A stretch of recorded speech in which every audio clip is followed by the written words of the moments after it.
Nitekana umunezero ntangere vyo gusubira kubana namwe banywanyi bacu mubana natwe mu makuru n'ibiganiro vya misose tubandanya gushikiriza kuri no mbonesha kuri yacu kandi yanyu Muhuza TV. Uyu akaba ari umwanya tugiye kubageza ko amakuru biriko biravugwa bigezwe ko muri kano kanya nga mu gihugu cy'u Burundi, akaba ari amakuru tuza kugaruka cyane ko biriko biravugwa mu gisata ca politike.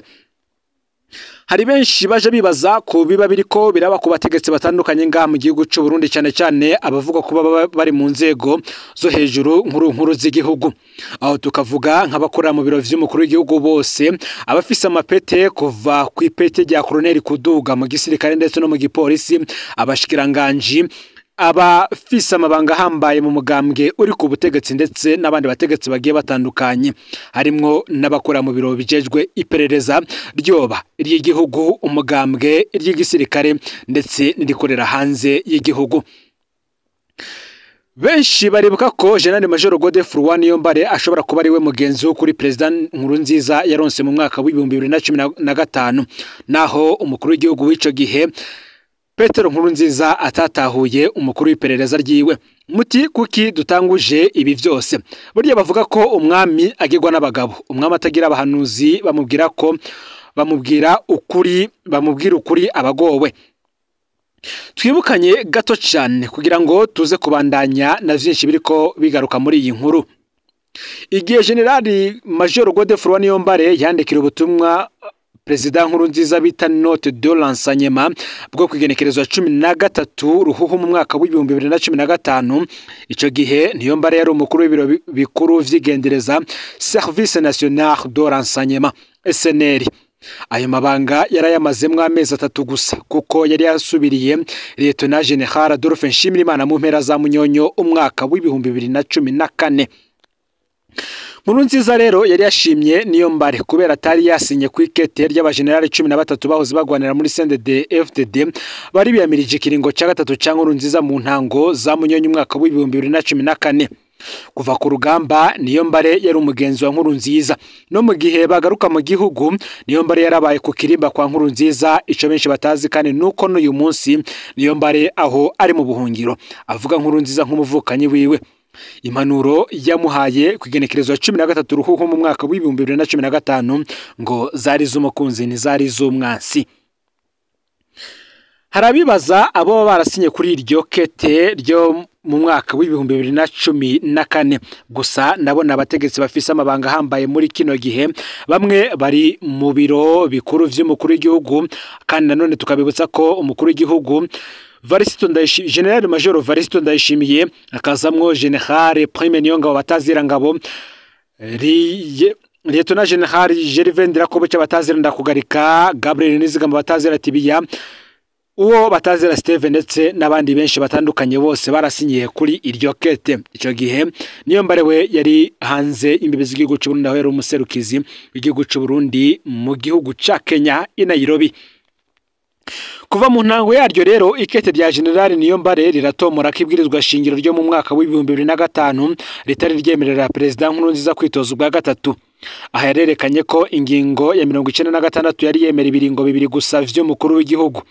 Nayo kubijanye n'ikiringo ca mbere naho Niyombare yarerekanye ko ingingo ya 302 yari yerekeye ingene umukuru w'igihugu yatogwa kitahindura ibijanye n'ibitigiri vy'ibiringo umukuru w'igihugu yararekuriwe. Aha Niyombare yarerekanye ko President Nkurunziza yaramaze gukora indahiro zibiri zisa ko atashobora kurahira ubwa gatatu. Kirenge y'ivyo kandi Niyombare yibukije ko amasezerano ya Arusha ariyo yari hejuru y'ibwirizwa shingiro riyakomoka ko, kandi ko yo yerekana neza ko atanumwe arekuriwe kurenza ibiringo bibiri vy'umukuru w'igihugu. Aha rero Niyombare yibukije President Nkurunziza inguvu za Ecclesia Katolika mu Burundi. Yaramubwiye ko Ecclesia itarishima ingene Nkurunziza yasa n'uwayishize ku ruhande. Hano Niyombare yarashimitse ku majambo rwose Musenyeri mukuru Simoni Ntamwana yari yabwira urwaruka mu mpera z'umwaka wa 2014, aho yerekanye neza ko ikiringo cya gatatu kwari ugushira abarundi mu buja. Kubijanye n'amasengero Niyombare kandi yibukije amajambo ya Musenyeri wa Anglikane ico gihe President Nkurunziza yimikwa mu mwaka wa 2010, aho yamubwira ko yo kwirinda guhindura ibwirizwa shingiro nkuko bikunze kugendera abandi ba president ku mugabane wa Afrika. yahavuye kandi anamwereka ingene amashingiro yose akomeye yari yiyamirije ikiringo cya gatatu yabona ko kizosesa amaraso. Si ibi gusa kandi kuko Niyombare ico gihe yeretse Nkurunziza aho amakungu ahagaze be n'ingaruka ikiringo cya gatatu kizogera ku migenderanire n'amakungu. General Niyombare yerekanye ingene yari yaperereje abo mu bihugu bitandukanye bihagaze ku bijanye n'ikiringo cya gatatu cyo kimwe n'amashiramwe mpuzamakungu akomeye nk'ishiramwe ry'ubumwe bwa Buraya Union Européenne, akazaho ishiramwe ry'ubumwe bwa Afrika ndetse ni banki y'isi Banki Mondiale hamwe n'ikigega c'isi kijejwe gutanga ingurane FMI. Hano rwose yaramuburiye ivyo abanyamerika bari bimirije kuvuga, anamuteguza ku bihano bizofatirwa Burundi nyuma y'ikiringo cya gatatu. Ubutumwa bwa Niyombare burahambaye cyane hano hantu kuko ivyo vyose yavuze vyavuye bishika, bikaboneka ko inderetsi ziwe zari zakoze igikorwa gihambaye cyane ico gihe. Niyombare yaraburiye Nkurunziza ko umugambwe CNDD-FDD wari ugiye kwicamwo ibice kubera ikiringo cya gatatu. Igihe General Niyombare yandikira Perezida Nkurunziza, umugambwe CNDD-FDD wari uhagaze neza. Abategetsi bava muri CNDD-FDD wamengo bose bari bashigikiye ikiringo cya gatatu. Hariho umuntu umwe gusa, umukenguza amateka Richard Nimbesha yari yarubahutse kuvuga ko atagishigikiye. Niyombare yaboye Nkurunziza katohendwa n'agacerere kari mu mugambwe. Ico gihe yaramubwiye ko hariho abandi biyumvira nka Nimbesha kandi batazotinya kwiyamiriza ikiringo cya gatatu. Ukwezi kumwe gusa rero inyuma y'ikete rya Niyombare ivyo yavuze vyaciye bishika. Mu bari bagize inama y'inararibonye ya CNDD-FDD, Nkurunziza yasanze nka bose batamushigikiye. Ahanini yari afise umukuru w'umugambwe Pascal Nyabenda, ariko nawe nyene yakina habiri. Munyuma abategetsi benshi barasinye urwandiko rusaba Nkurunziza kutitoza ubwa gatatu, nibo bahavuye bitwa abafonderi. Iterabwoba bakorewe niryo ryagabanije abari bafise umugambi wo kugumukana Nkurunziza ico gihe. Niyombare kandi yaraburiye Nkurunziza ku ngaruka z'ikiringo cya gatatu ku nzego z'umutekano. General Niyombare yabwiye Nkurunziza ko imyiyerekano y'abanyagihugu izofata umurinda n'umwe ashobora kuwibaza. Yavuze ko ivyo bizotuma hakoreshwa inguvu zo kubahagarika, navyo bigakwega ko aseseka amaraso y'abarundi. General Niyombare yandikiye Nkurunziza ko gusesa amaraso y'abanyagihugu bari mu myiyerekano bizokwigira amahano Burundi, kandi ko bishobora gutuma hari abategetsi bazoshengezwa mu butungane mpuzamakungu. Ikirengeye ivyo kandi Niyombare yagabishije Nkurunziza ko kwica abanyagihugu bizotuma inzego z'umutekano zigaburamwo kabiri. Yaratinya ko abahoze bagwana muri CNDD-FDD bazorondera gukingira intwaro ya CNDD-FDD mbere bakarenza urugero mu gukora amafuti, n'abahoze mu gisoda cakera ko bazohava bashigikira imyiyerekano bakanka kwica abanyagihugu. Gusambura inzego z'umutekano General Niyombare yabibona nk'icaha gikomeye ku gihugu. Mu kurangiza Niyombare yeretse Perezida Nkurunziza ko amuhaye impanuro yisunze inyungu zitatu, arizo inyungu z'igihugu, inyungu za CNDD-FDD ndetse n'inyungu za Perezida Nkurunziza n'uruvyaro rwiwe. Hano Niyombare yamubwiye ibintu bine bihambaye. Ica mbere, yararangije ibiringo vyiwe bibiri, ntiyararekuriwe ikiringo cya gatatu. Yasavye Perezida Nkurunziza na CNDD-FDD gutora umukandida wundi w'injyamunyu yaragiye kuzana insinzi ikomeye. Niyombare kandi akemeza ko CNDD-FDD yitora uwundi mukandida ari gutahukana insinzi ikomeye cyane mu matora y'umwaka w'ibihumbi 2015.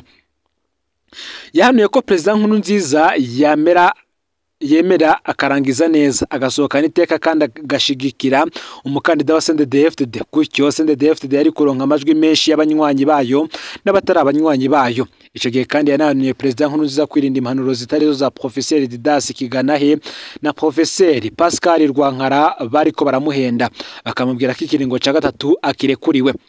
Niyombare yafata abo bahinga b'amategeko nk'abacangiro bariko bicira amahera gusa. Aha ni naho yamusavye kwirinda n'abandi bose bameze gutyo. Ivyo Niyombare yahanuye Perezida Nkurunziza vyari berutse kandi kwemezwa n'uwahora ari umushikiranganje wa mbere wa leta y'u Burundi kuri ubu akaba ari warongoye inama nkenguza amateka ari we Gervase Nderakobuca, aho yemeje mu nama nshinga amateka ubwo ari umushikiranganje wa mbere k'ivyago Burundi burimwe uyu munsi vyavuye ku bihano Uburundi bwafatiwe mu kiringo cya gatatu ca Nkurunziza. Benshi rero bakabona ko izi mpanuro za Niyombare rwose zari impanuro z'ingirakamaro, gusa abari hafi y'ubutegetsi ico gihe batabonye ico zoba zaravugiye abandi benshi bavuga yuko ibi vyose ari vyo vyakwegeye igihugu gushika kuri uyu munsi amagorwa abanyagihugu barimwo bakaba bariko barayabona abategetsi bo bibereye mu gacerere ntangere. Mu yandi makuru kandi hari umunyagihugu w'umudiaspora ariko aranyagwa itongo ryiwe aratabaza leta kugira ngo asubizwe iryo tongo. Muti mbega nukubera iki abakozi bo mu biro vy'umukuru w'igihugu bahisemwo kumunyaga itongo mu gihe ari bo bari kumutunganiriza? Uyu munyagihugu yitwa Pascal Yamuremye, Umurundi aba mu gihugu ca Canada. Vyose biriko bikorwa n'abakozi canke se abantu bo mu biro vy'umukuru w'igihugu. Iryo tongo ari karanyagwa risanzwe riri aho bita mu Gakungwe, ni muri komine Kabezi Bujumbura mu ndinganizo ya kera, ariko mu ndinganizo nshasha ni muri komine Mugere intara ya Bujumbura. Nkuko biri iryo tongo ripima hectare 2.5. Abavyeyi biwe bari barironse ku mutware hari akandi mu mwaka w'igihumbi kimwe amajana 1960. Inyuma yaho abavyeyi ba Pascal bitabiye Imana niwe yaciye asigara arakurikirana iryo tongo. Mu mwaka w'ibihumbi 2004 niho Pascal yaca hatunganya arahatera ibiti bitandukanye birenga amajana 3 bigizwe n'amagereveriyo, imikaratusi n'igiti c'umuvyi. Mu mwaka w'ibihumbi 2005 Pascal yaciye arondera impapuro ndangatongo ayo titre de propriété kugira ahagacira iryo tongo ryiwe. Muti rero inkomoko z'amatati ya Pascal Yamuremye na komine Kabezi zoba zaraturutse hehe? Mu mwaka w'ibihumbi 2011 niho komine Kabezi yaca yinjira muri rya tongo rya Pascal igurisha igice kingana na are zine nishira hamwe ryo gutumatumanako Econet rewo rice ryashinga antene. Aho komine yaciye igirwa ko ihahamwo abanyagihugu.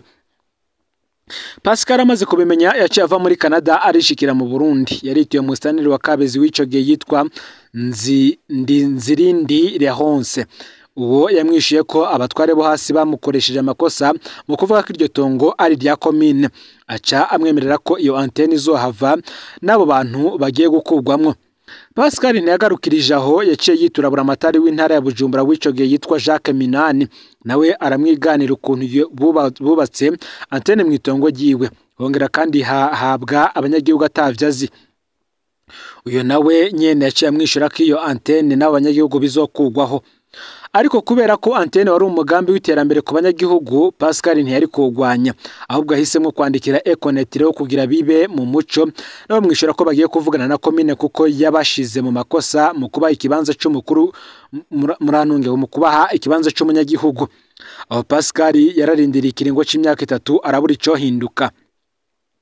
Nkuko amakuru dushikira rero mu mwaka w'ibihumbi 2014 Pascal yaciye yitura umugwi wari ujejwe gutatura amatati y'amatongo n'ayandi matungo CNTB. Ubu nawo nkuko bigaragarira ku mpapuro warumvirije impande zose. Komine ya Kabezi yari yaserukiwe n'uwitwa Mpawenimana Auguste, yari umuhanuzi wa komine ajejwe ubuhinga. Mu gihe CNTB iriko irabumviriza, umwe Mpawenimana Auguste yagumye yemeza ko iryo tongo atari rya Pascal Yamuremye, acagirwa ko avuga ko atabiti bihari ahubwo hacukugwa amabuye. Pascal wewe yarasiguye ko itongo ari rwiwe kandi ririmwo ibiti yitereye, agwirwa ko kandi yerekana n'impapuro ndangatongo. Mu nyuma CNTB yavuye yishikira ku itongo isanga Mpawenimana Auguste yarabeshe, basanga itongo ririmwo ibiti bitandukanye kandi nta mabuye ahacukugwa. CNTB ibajije abanyagihugu baca baremeza ko iryo tongo ryamye ryegukira Pascal, ari nawe yazanye ibiti yongera arabaha akazi ko kubitera. Aho uwaserukiye komine Mpawenimana Auguste yaramaramaye kuko yari yarabeshe imbere ya CNTB, ivyatumye CNTB ica isora ingingo yo kwegurira itongo Pascal nkuko bigaragarira ku mpapuro zo kwigenekerezo y'icenda ukwezi kw'umwaka w'ibihumbi 2014.